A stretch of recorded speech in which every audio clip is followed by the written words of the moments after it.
Hello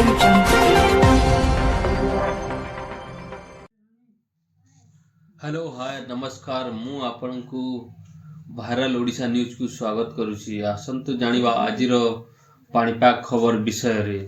वीडियोटी आरंभ करबा पूर्व जदि आपण माने आम चैनल को प्रथमे आसंती ताहले एमिति नुआ नुआ न्यूज अपडेट पाइबा पई आम चैनल को सब्सक्राइब करके रखंतु जहा द्वारा आपण को वीडियोटी सर्वप्रथमे पाई परिबे।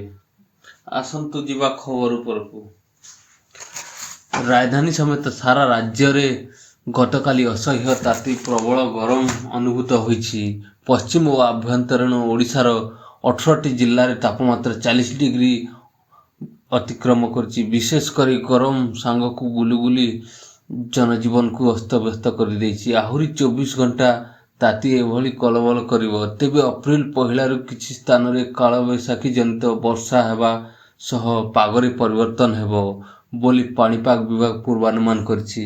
शुक्रवार तुलन में गतकाली अधिकांश स्थान में पारद ऊपर को चढ़ी। आज मध्य ताती 2 ରୁ 3 डिग्री बढ़ी पारे।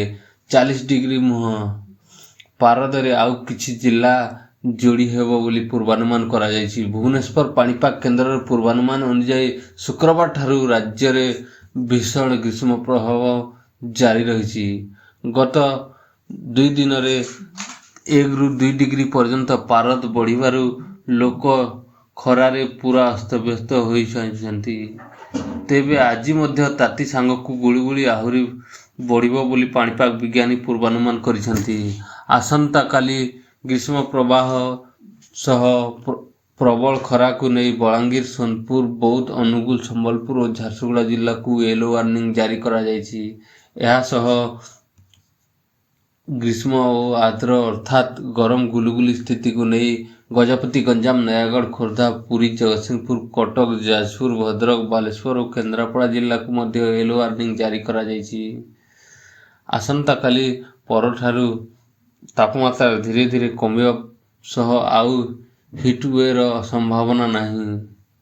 अप्रैल पहिला तापमात्रा 2 ରୁ 3 डिग्री पर्यंत ह्रास पाइबा सह राज्य रे वर्षा आरंभ हेबो। विशेषकर दक्षिण ओडिशा रे 2, 3 और 4 तारीख हालुका वर्षा हेबार संभावना रही। फल ओडिशा तापमात्रा 2 ରୁ 3 डिग्री पर्यंत ह्रास हेबो। अप्रैल 2 तारीख रे मालकानगिरी और कोरापुट जिल्ला रे मेघुआ पाग सह गोटे किंबा 2टी स्थान रे हालुका वर्षा हेबो। एहिपरि 3 तारीख रे मालकानगिरी कोरापुट नवरंगपुर कलाहांडी और रायगड़ा जिल्ला रे वर्षा जारी रहिबो।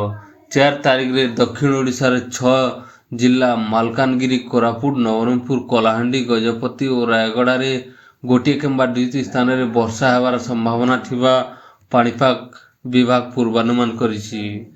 वीडियोटी शेष पर्यंत देखिथिबारु धन्यवाद। वीडियोटी भल लागिथिले वीडियोटी को लाइक और चैनल टी को सब्सक्राइब करंतु। धन्यवाद।